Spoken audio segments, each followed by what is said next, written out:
Hola, ¿qué tal amigas, amigos, televidentes en Extra Plus? Un gusto saludarles, darles la bienvenida a esta edición Sumando Vigores en Extra Plus, este 4 de mayo, Día de la Dignidad Nacional. Sobre este día vamos a conversar justamente con el secretario de la Junta Directiva de la Academia de Geografía e Historia de Nicaragua, el doctor Jorge Eduardo Arellano. Muchas gracias por estar con nosotros. Doctor,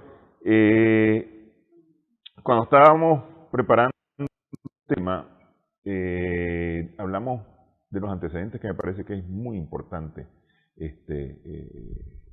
tocarlo, hablar, porque hay unos antecedentes muy cercanos que incluyen a Nicaragua. Hay antecedentes internacionales, también hay un contexto internacional,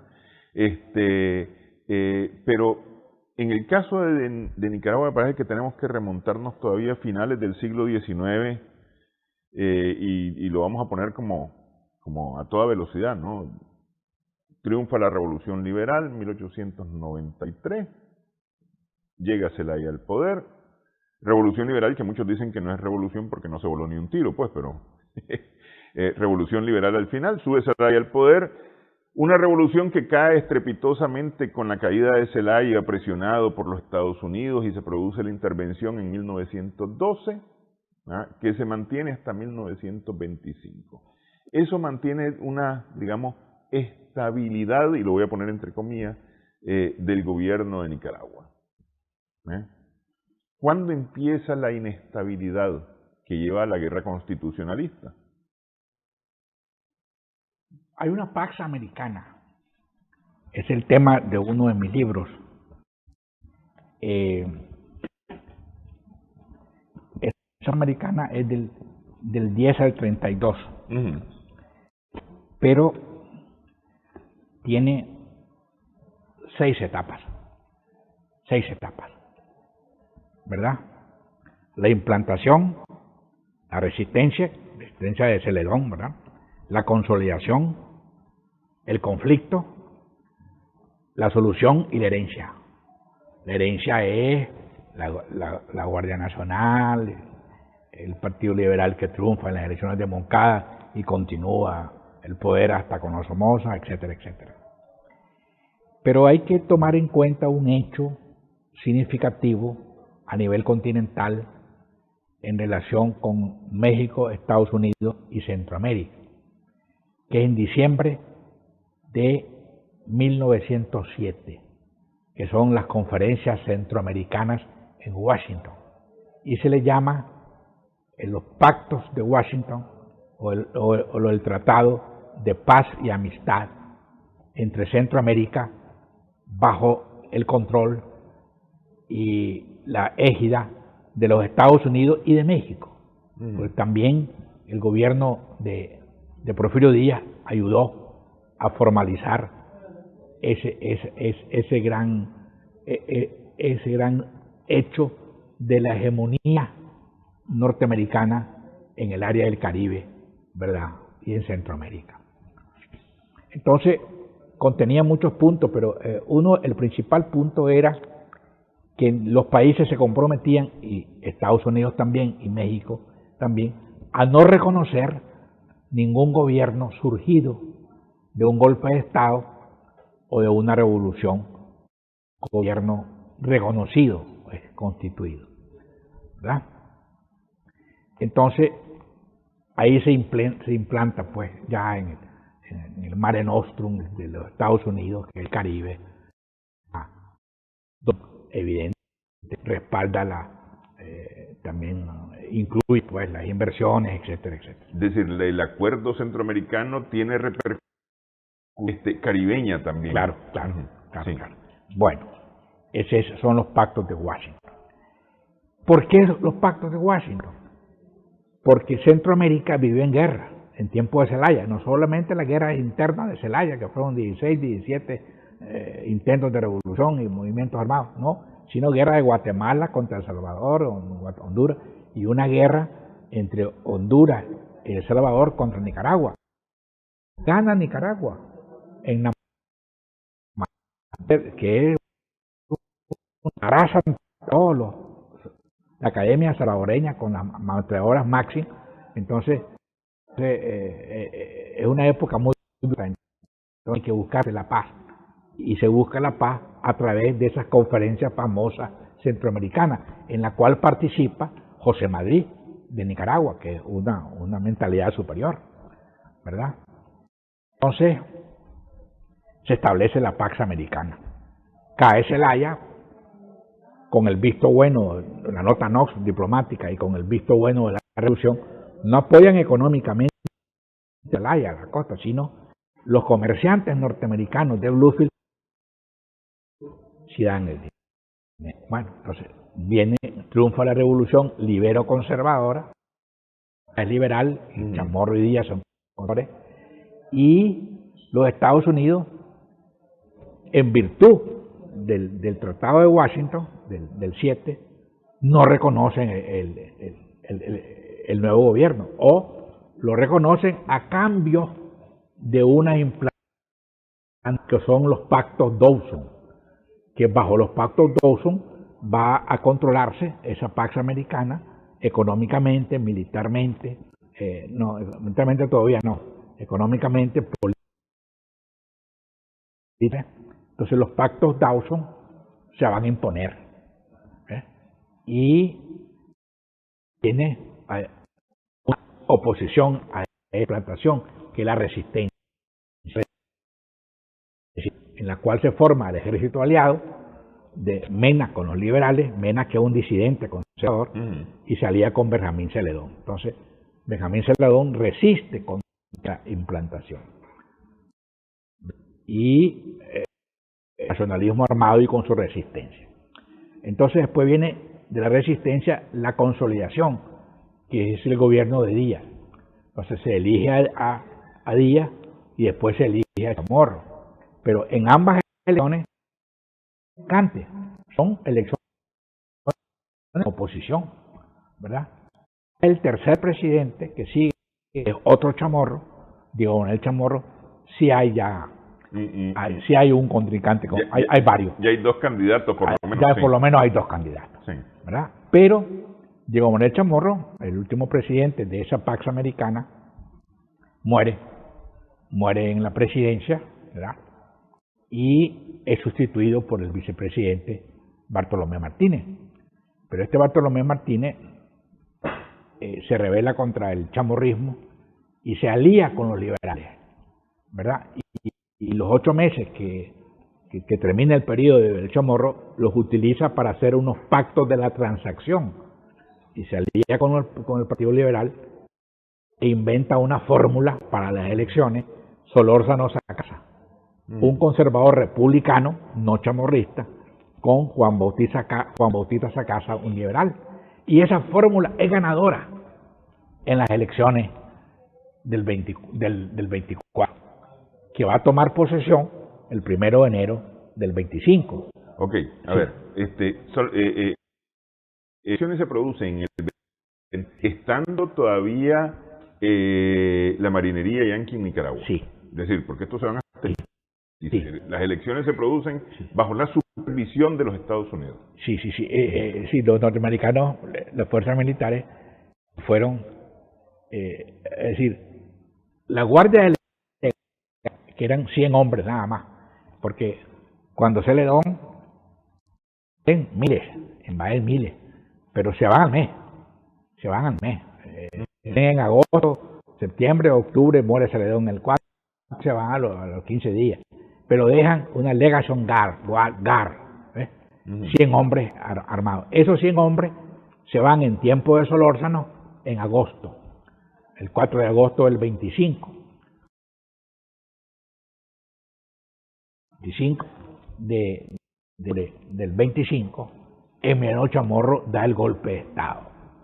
Entonces, ese conflicto que comienza con el pacto de la transacción y culmina pues en el golpe de Emiliano Chamorro. Entonces, los Estados Unidos no reconocen el gobierno de Emiliano Chamorro. ¿Por qué? Porque da un golpe de Estado, pues, aunque él no es inmediatamente presidente, hasta enero del 26, pero no le reconocen los Estados Unidos. Entonces, pero después hacen unas maniobras los conservadores y eligen a Díaz. Y a Díaz, que había sido presidente, los Estados Unidos sí lo reconocen. Adolfo Díaz, correcto. Entonces se produce un conflicto internacional, ¿verdad? Que es un triángulo: Estados Unidos, México, Nicaragua.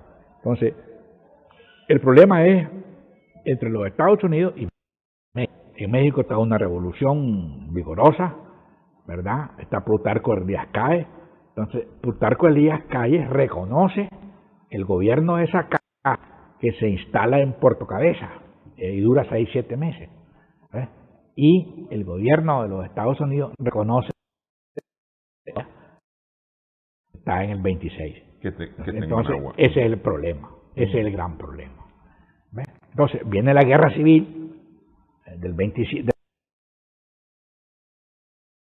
el salto al Palacio Nacional de los liberales, por Luis Beltrán Sandoval comienza la guerra y arma 2 invasiones contra el gobierno de Díaz. Una por el Pacífico, que Emiliano Chamorro la destruye en Cosigüina, por Aquila, y otra del Atlántico, que es la victoriosa, la efectiva.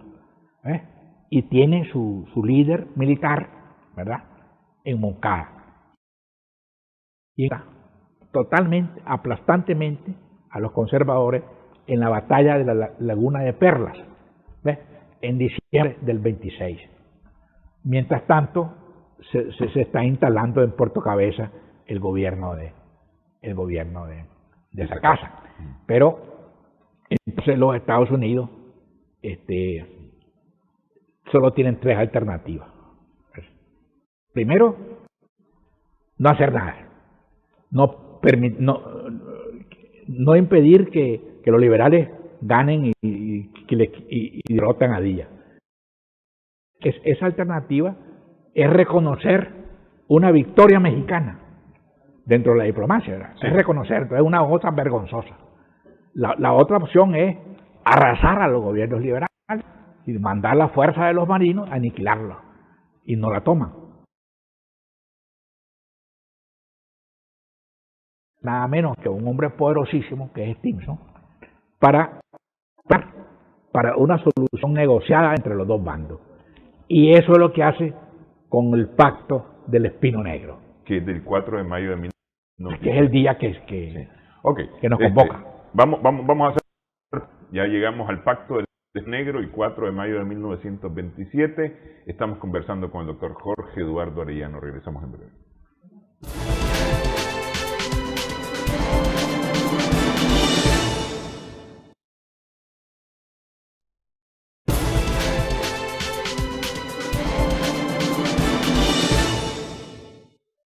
Continuamos sumando vigores en Extra Plus. Estamos conversando con el doctor Jorge Eduardo Arellano, de la Academia de Geografía e Historia de Nicaragua.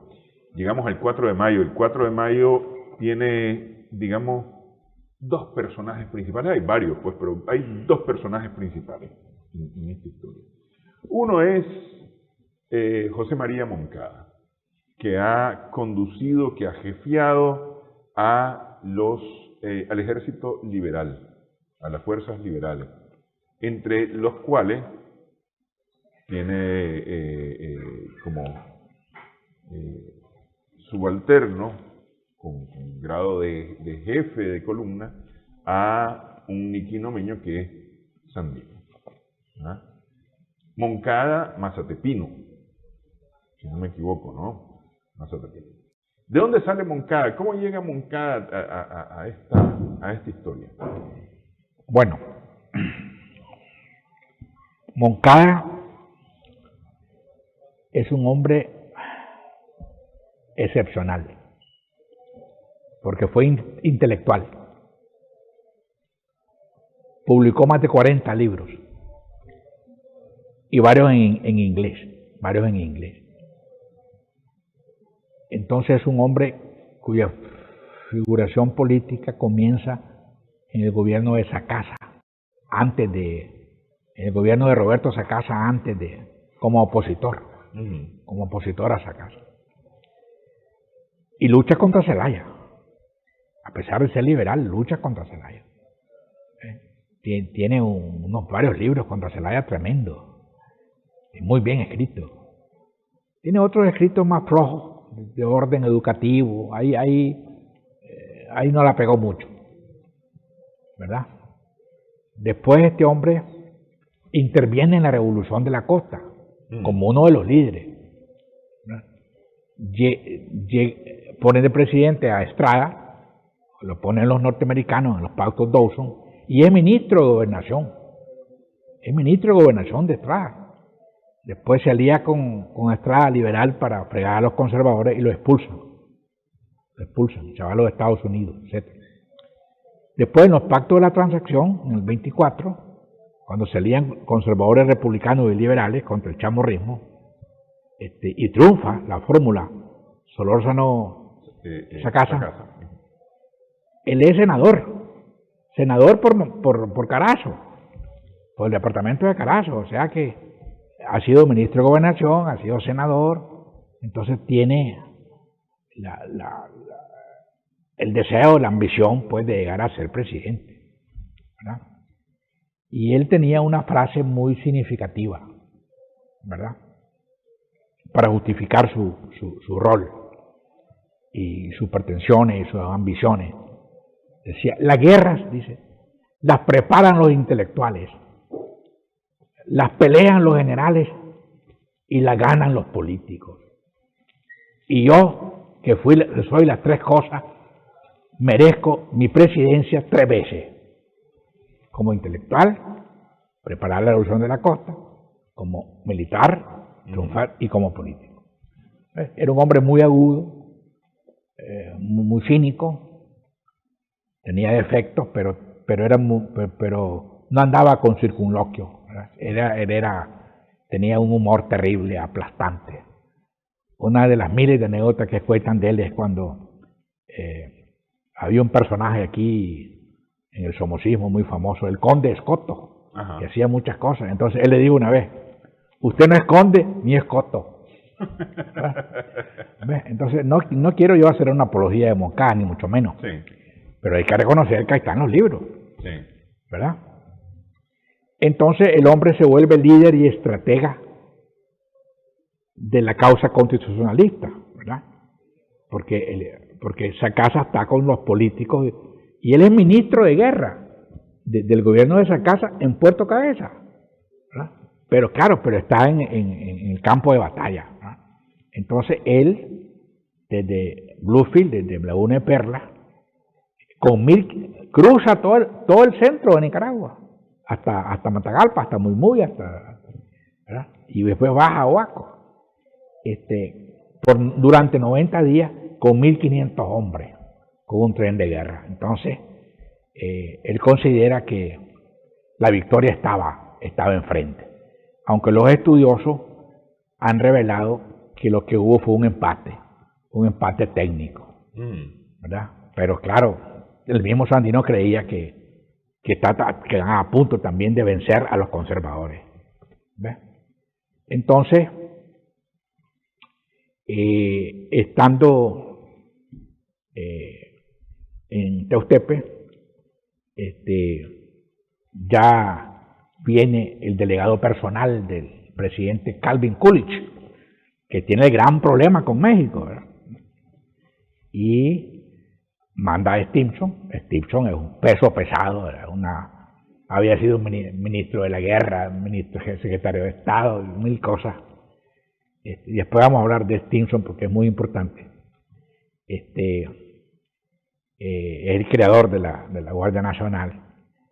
Entonces, se reúnen, lo mandan a traer a Tehutepe en vehículo motorizado, es decir, automotor, y lo llevan a Tipitapa, y ahí se encuentra con Stimson, delegado personal, con Felland, que es el embajador, y con el almirante Latimer, que es el jefe de todas las fuerzas militares de los Estados Unidos que han venido en varios barcos de guerra, ¿verdad? Y se reúne además de esos 3 gringos, se reúne con los 3 delegados del presidente de esa casa, que habían llegado por otro lado, por Sagún del Sur, por otro lado. Manuel Cordero Reyes, Leonardo Arguello y Rodolfo Espinosa, una eminencia, las 3 eminencias, pero más Espinosa. Entonces son 6 personajes, y Moncada, que es el jefe militar. Moncada llega solo. Llega solo. No va acompañado de otros jefes, de otros... No, él llega solo. Llega solo. Él tiene 14 generales subalternos.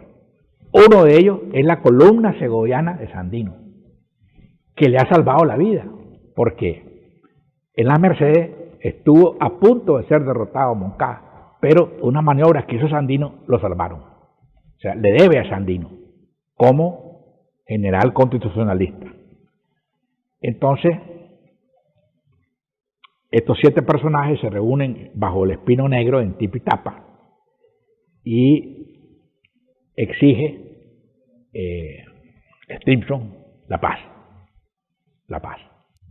Entonces, con la condición de que siga el presidente Díaz.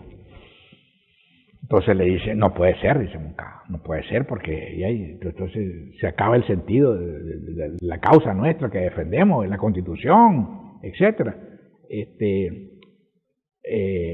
Pues sí, le dice Stimson, los Estados Unidos reconocen a Díaz y no se equivocan. Los Estados Unidos no pueden equivocarse. Pues se equivocaron, le dijo Moncada. Se equivocaron. Entonces, ahí hay un problema serio. Y por fin lo alucinan, ¿verdad? Y acepta la paz Moncada con la condición de las elecciones libres en 9 meses, ¿verdad? Entonces, eso es lo que pasa. Pero ¿qué contiene la misión de la paz, el pacto del Espino Negro? Desarme de todas las armas, de todos los rifles de los 2 bandos, ¿verdad? La permanencia de Díaz en el poder, la cual se negaron los delegados de esa casa, no aceptaron.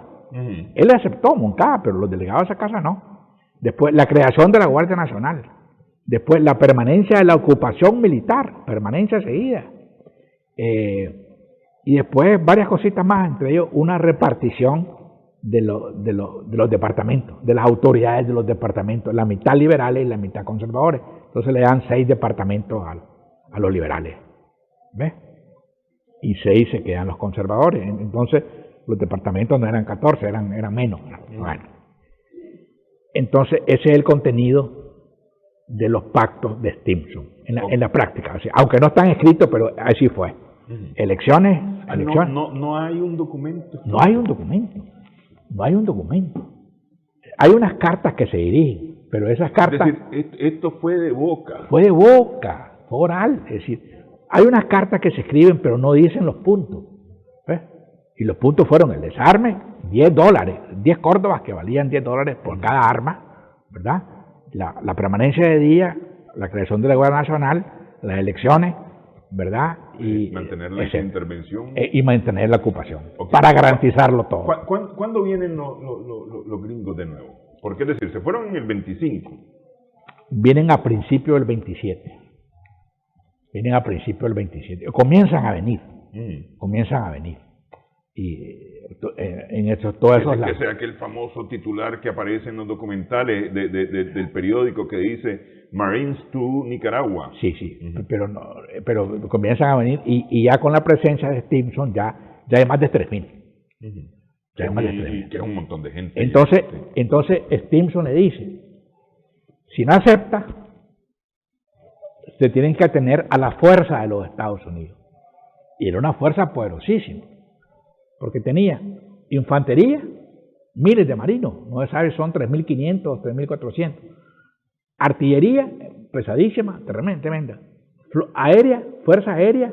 Que la están estrenando en Nicaragua, sí. La estrenan en julio en la batalla de Ocotal, sí, con ametralladoras artilladas, sí, ¿verdad? Entonces, arrasamos, destruimos al liberal. Entonces Moncada dice, no puedo pelear contra esa gente. Y me están ofreciendo la presidencia, o sea, participar en las elecciones, entonces me voy a coger el mandado. Entonces, ya él viene y él prevé la posibilidad de cumplir con su ambición de la presidencia. Exacto. Fue un cambalache. En términos nicaragüenses, un cambalache. Pero no le garantizan la presidencia, ¿o sí? No le garantiza, pero sí garantizan supervigilar la presidencia y ser los jueces. O sea... Ser el Consejo Electoral, básicamente. No solamente el Consejo Electoral, que tiene su... Sino en cada mesa, son tres, en cada mesa electoral, en cada mesa, un presidente que es gringo, un liberal y un conservador. Entonces el prestigio que adquirió Moncada le garantizaba la presidencia. Ya, ok. Vamos a hacer pausa nuevamente, vamos a hablar de Stimson. Esto realmente para mí es una novedad, que no haya un pacto escrito. Sí, no hay pacto escrito. Porque toda la vida se ha hablado del pacto del Espino Negro, pero no, un pacto verbal. Fue un pacto de caballeros al final de cuentas. Eso le dijo. Usted tiene la presidencia, la palabra del presidente Kulich. Así le dijo. La palabra del presidente Kulich. Eso vale más que un pacto escrito. Le dijo Stimson. Ok, regresamos en breve. Estamos sumando vigores.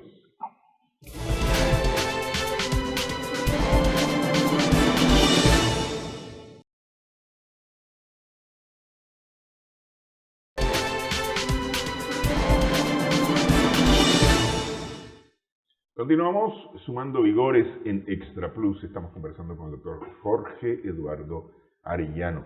4 de mayo, Día de la Dignidad Nacional, se ha declarado el 4 de mayo. Es el 4 de mayo de 1927 que se acuerda la rendición de las tropas de Moncada. Ya decíamos, a cambio de elecciones 9 meses más adelante, mantener al presidente, o como presidente, Adolfo Díaz, el desarme de todas las tropas. Básicamente ese es como, digamos, un acuerdo verbal. Tiene usted la palabra del presidente Kulich, le dijo Henry Stimson a José María Moncada. ¿Quién era Stimson? Stimson era un gran político de Nueva York, nacido en Nueva York. ¿Era militar? No, era abogado. Estudió en Yale y en Harvard. Tuvo todos los grados. Y quiso ser gobernador de Nueva York por el Partido Republicano, pero lo perdió. Pero no importa. Había tenido otros cargos mucho más importantes y fue ministro de la guerra, o sea, secretario de guerra del presidente Taft, un presidente fuertísimo, el que continuó a Roosevelt, ¿verdad? Y también había sido secretario de Estado y después fue también otra vez ministro de la guerra del presidente Truman, y fue el que ordenó el lanzamiento de la bomba atómica en Hiroshima el 6 de agosto de 1945. Entonces vine aquí a un mes, mes y medio, arregla desde el punto de vista gringo, soluciona pues la misión pacificadora, le dan el honoris causa en la Universidad de Granada, los conservadores, y regresa y escribe 3 artículos extensos, que después se publican en libritos, y American Policy of Nicaragua, ¿verdad? Y la política americana en Nicaragua, que se ha traducido varias veces, pero la última edición es una edición de Aldo Díaz muy buena, muy buena, bien anotada y bien hecha. Que ese recoge los 3 artículos. Los 3 artículos, extensa. Entonces él explica la situación, lo que hizo, o sea que él logra su objetivo, pero tiene una espina que le duele, es que al final Sandino se le revela, o sea, es decir, entonces para mantener la paz viene la creación de la Guardia Nacional, que se firma en octubre del 27, ya formalmente, y se va consolidando poco a poco como maquinaria de guerra contra la resistencia nacionalista de Sandino, ¿verdad? Entonces, hasta el año 32, del 27 al 32, hay 5 jefes de la Guardia Nacional que todos son gringos. El sexto es el primero que le heredan, que es Somoza García. ¿Ves? Entonces, Stimson pues es una figura muy importante en los Estados Unidos, ¿verdad? Y tiene también un diario. Es muy importante porque, además del libro, llevó un diario de todo lo que ha acontecido y también es un documento muy valioso. Ahora bien, en el libro de Aldo Díaz hay un apéndice donde figura una personal letter to Colonel Stimson, carta personal al coronel Stimson de 1945, un poema en inglés, donde le dice que llegó a Nicaragua con pasos hitlerianos a poner el orden, etcétera, que es el más fuerte reclamo de un nicaragüense a la acción de Stimson. Es bellísimo, el poema es larguísimo, pero solo voy a citar 5 versos que le dicen: Sandino no fue un hombre que pudiera ser asesinado. Usted debió penetrar sus ojos, en cuyas profundidades la libertad se encendía. O sea, ya era un mito, pues. Los relámpagos silenciosos que eran sus labios, ¿cómo podría morir aquel rostro que fulguraba con la victoria? Un poema hermosísimo, ¿no? ¿Ese de quién es ese poema? De Salomón de la Selva. De Salomón de la Selva. Salomón de la Selva, pero en inglés. Ajá. Y se ha traducido. Okay. Y le dice un montón de cosas bellísimas. ¿De qué fecha es? 45. Ya el 45. A raíz de la bomba. A raíz de la bomba. A raíz de la bomba. Le recuerda. Sí. Ya Sandino ya muerto, claro, ya fue asesinado Sandino. Sí. Pero él mantiene la condición del mito de Sandino. Sí. Que aunque lo mataran, pues seguiría viviendo. Claro, ¿ves? Sí. Ok. Justamente es Sandino, o es la negativa de Sandino a aceptar ese acuerdo que alcanzó Moncada con Stimson, lo que llama al Día de la Dignidad Nacional. Es decir, es el rechazo de Sandino. Pero ese no se produce el mismo 4 de mayo. El 4 de mayo se produce el acuerdo a la sombra de un espino negro. Así es. A la sombra de un espino negro.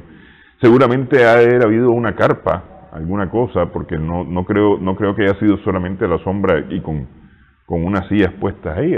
Seguramente había una carpa, alguna cosa, ¿no? Porque ya mayo, estamos hablando que, a propósito de esta mañana lluviosa en Managua, mayo ya es el mes de las lluvias, empiezan las lluvias. No es raro que en Tipitapa pudiese haberse producido una lluvia, entonces había que proteger a los negociantes. Además de la calidad de Stimson, el negociante, había que cuidarle porque no era cualquier gato como se dice popularmente.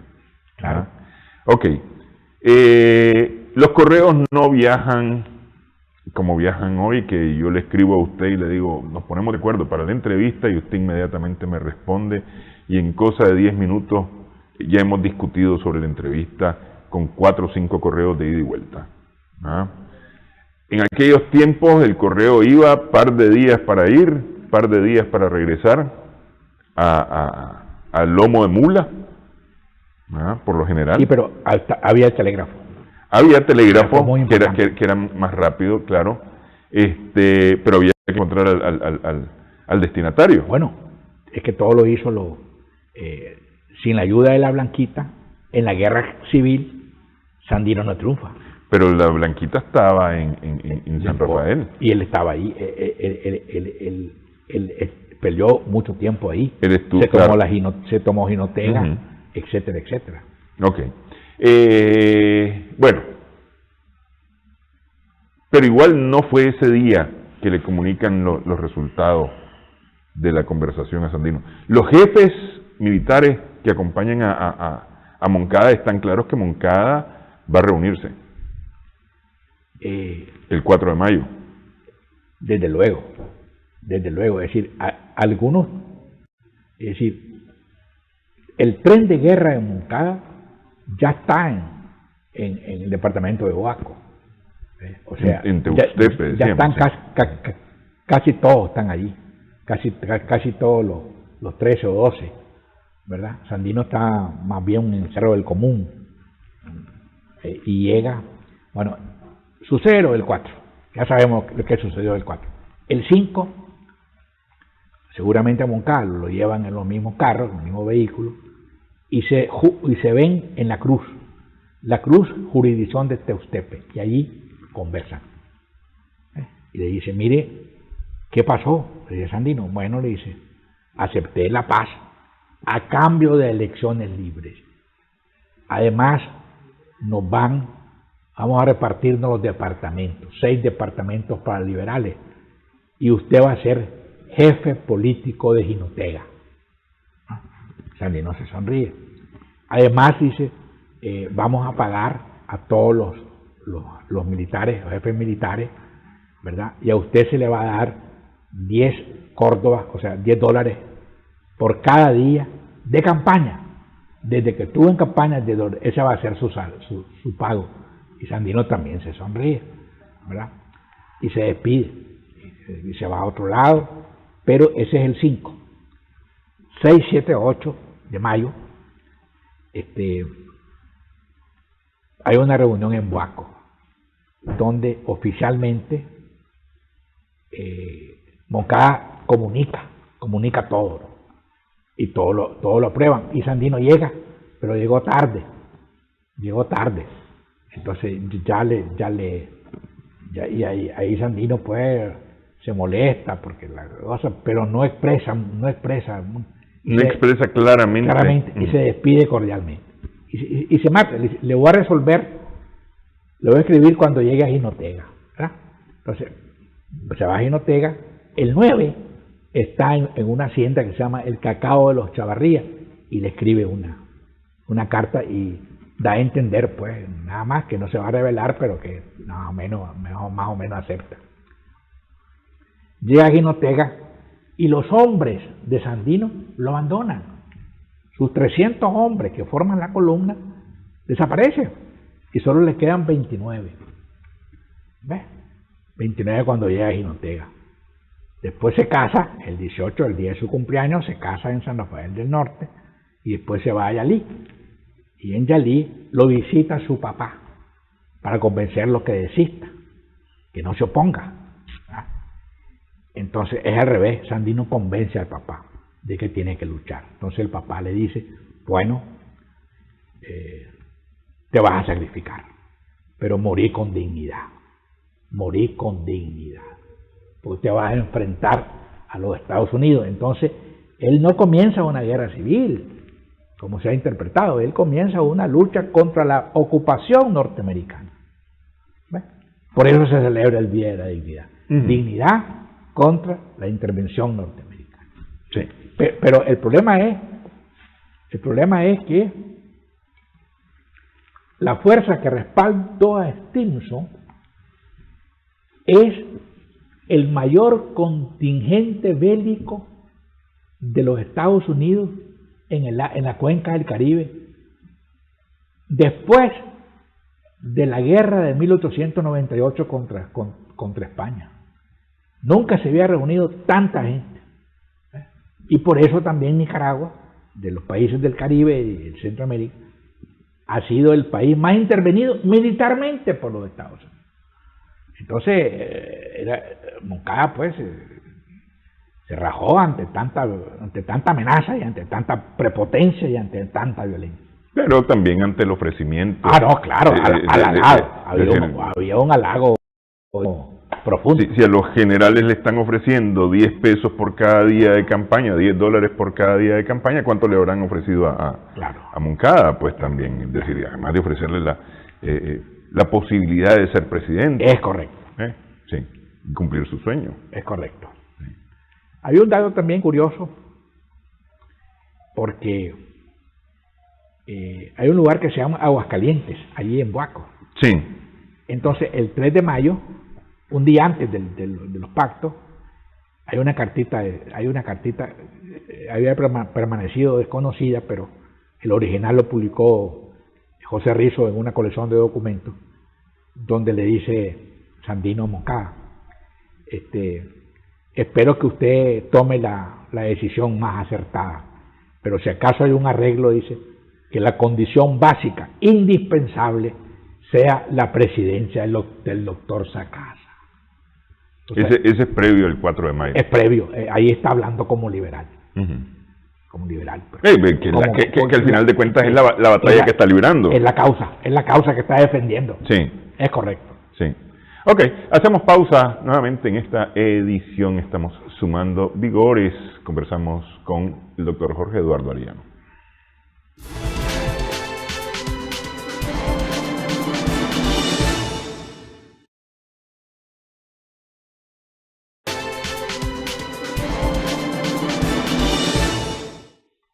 Continuamos en Extra Plus, estamos conversando con el doctor Jorge Eduardo Arellano de la Academia de Geografía e Historia de Nicaragua acerca del 4 de mayo, el Día de la Dignidad Nacional. Estamos en Sumando Vigores en Extra Plus. Ok, termina Sandino diciendo que no, con las fuerzas o sus combatientes mermados, muchos de ellos posiblemente cansados de la guerra, han dicho, pues no, si hay ya un acuerdo, ya me voy, porque no se entiende qué es esto de que Sandino, un pequeño jefe militar, porque en ese momento no es un gran jefe militar, es un exitoso jefe militar, pero es un novato jefe militar de alguna manera, es improvisado, decir,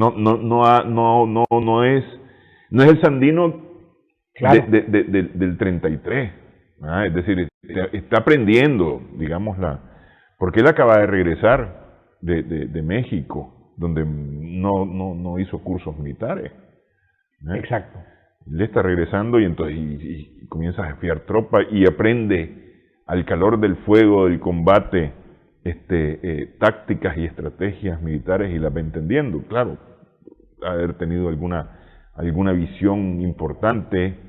No sería raro que fuera un jugador de ajedrez, que no sé, nunca he escuchado nada al respecto, pero no sería raro que sea un jugador de ajedrez que aprovecha ese conocimiento que es el ajedrez para poder ir a la guerra, no sé, pero se le para Sandino a los Estados Unidos, le hace frente a los Estados Unidos. Esa es la dignidad. Es una locura. Es una locura, bueno. Y especialmente porque se queda con 29 en el camino a San Rafael, pero ya en San Rafael ya no son 29, ya son 21. Exacto. Sí. Exacto. Dijiste un adjetivo fuerte, una locura. Sí, era una locura. Y la prueba está que Gabriela Mistral habló en 2 de los 3 artículos que publicó en el Elogio de Sandino al mando del pequeño ejército loco. Pero se ha malinterpretado la palabra loco, porque de ahí tomó el título Gregorio Seltzer, pero convirtió un sustantivo en adjetivo. El pequeño ejército loco, o sea, que está desvariado, que está deschavetado, no, eso no quiso decir la Gabriela Mistral. Gabriela Mistral dice, Sandino al mando del pequeño ejército loco de voluntad de sacrificio, que es otra cosa, o sea, dispuesto a morir, loco de voluntad de sacrificio, o sea, es un sustantivo, no es un adjetivo. Entonces tenía razón. Sí, solo se queda con 21, ¿verdad? También había enviado un articulito ahí que los detractores de Sandino pues lo han exagerado mucho, sobre todo los conservadores, porque la situación, él estaba molesto por lo que había sucedido, en el Espino Negro. Entonces mandó una cartita diciendo que para mientras llegaran las elecciones nombrasen un gobernador militar gringo.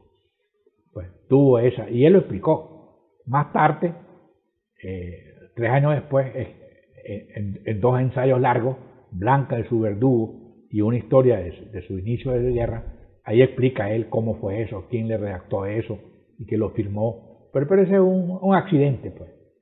Lo importante es pues que estaba desolado y que estaba iniciando su lucha. Pero pasa todo mayo, se casa en el 18, etcétera, 18 de mayo, y él aparece ya públicamente con su primer manifiesto el 1 de julio. Ahí inicia su... En los minerales de San Albino. Sí, y actúa en la batalla de Ocotal. ¿Y por qué actúa en la batalla de Ocotal? Porque se siente ofendido, porque a Hatfield, el jefe militar de Ocotal, usted está fuera de la ley y voy a perseguirlo. Entonces él le contesta. Que es la famosa respuesta. Estoy entendido de su comunicación. Recibí esa comunicación ayer y estoy entendido de ella. Aquí lo espero. Cuento con el ardor y el patriotismo de los que me acompañan. Patria libre o morir y no sé qué, patria y libertad. Entonces, ese es, digamos, el inicio, pues, elocuente de su resistencia. Pero claro, allí la batalla de Ocotal es derrotado sobre todo por la aviación y sabe que tiene que usar la guerra de guerrilla, no puede enfrentarse directamente a la toma de ciudades. Entonces inventa la guerra de guerrillas como arma política. Y cambió pues de estrategia. Una pregunta importante me parece a mí es, ¿fue realmente un traidor Moncada? Bueno, lo fue dentro del Partido Liberal, porque él traicionó la causa constitucionalista, porque él peleaba bajo un jefe político, que era el vicepresidente de esa casa, que le correspondía a la presidencia. ¿Ves? Entonces, él se cogió el mandado, entonces traicionó a esa casa. Hasta ahí nomás, sí. Pero no traicionó, digamos, a qué otro. Pues. Bueno, pero al final de cuentas, es decir, él voltea la causa del ejército liberal la termina volteando. Es decir, para su beneficio.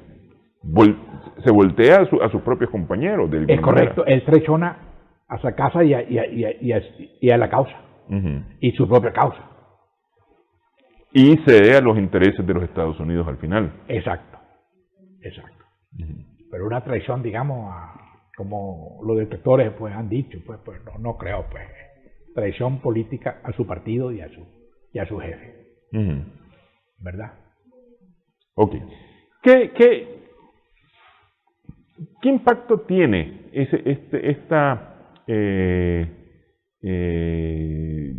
Espino Negro y consecuencias en la historia de Nicaragua,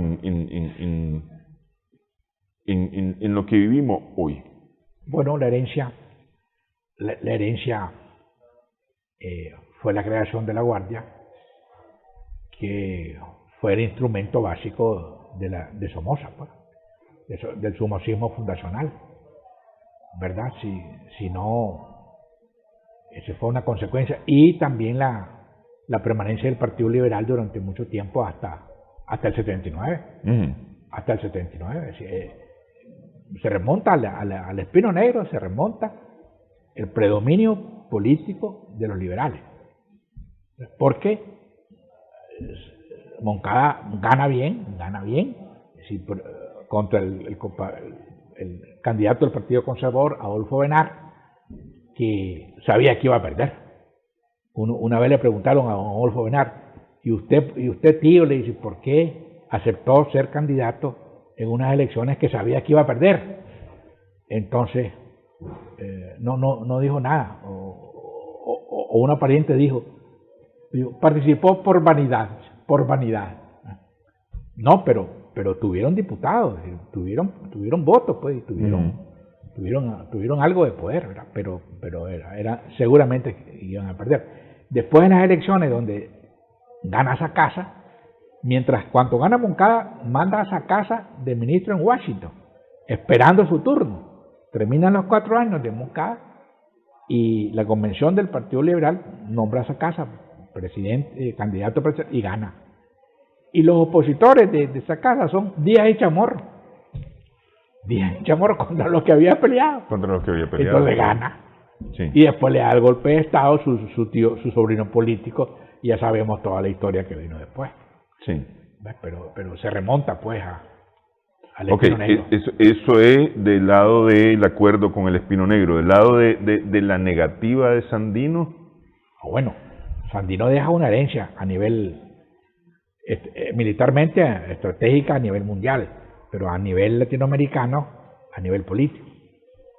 ¿Verdad? Pues encarna la resistencia contra la hegemonía norteamericana, ¿verdad? Y demuestra que es derrotable. Por eso Nicaragua ha sido más intervenido militarmente que Cuba, que República Dominicana, de la cuenca del Caribe, que incluye Centroamérica.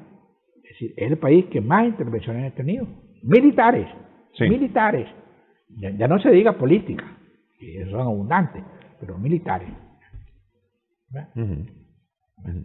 Bueno, Sandino es el acto de Sandino, no el acto del acuerdo a la sombra del Espino Negro, lo que nos da este Día de Dignidad Nacional. Exacto. Es decir, haber volteado, haber dicho no a ese acuerdo es el Día de la Dignidad Nacional. Exacto, aunque no lo dijo en ese día, pero lo dijo a lo largo, sí. a raíz del pacto. A raíz de ese acuerdo. A raíz del pacto. Sí, a raíz de ese acuerdo. Es eso, su actitud contra la presencia militar de la ocupación, porque esa ocupación dura hasta el 32, o sea, hasta el 1 de enero del 33, sí. que ya se van. Entonces Sandino tiene que negociar políticamente porque ya el sentido de su lucha ya desapareció al irse los marinos. Esa era la causa de eso. Que tal vez ahí hay que poner el asterisco, la acotación, que no se van porque se van derrotados por la lucha sandinista, por el ejército de Sandino, como dice una canción popular por ahí, hasta debajo de la lengua les estaba dando.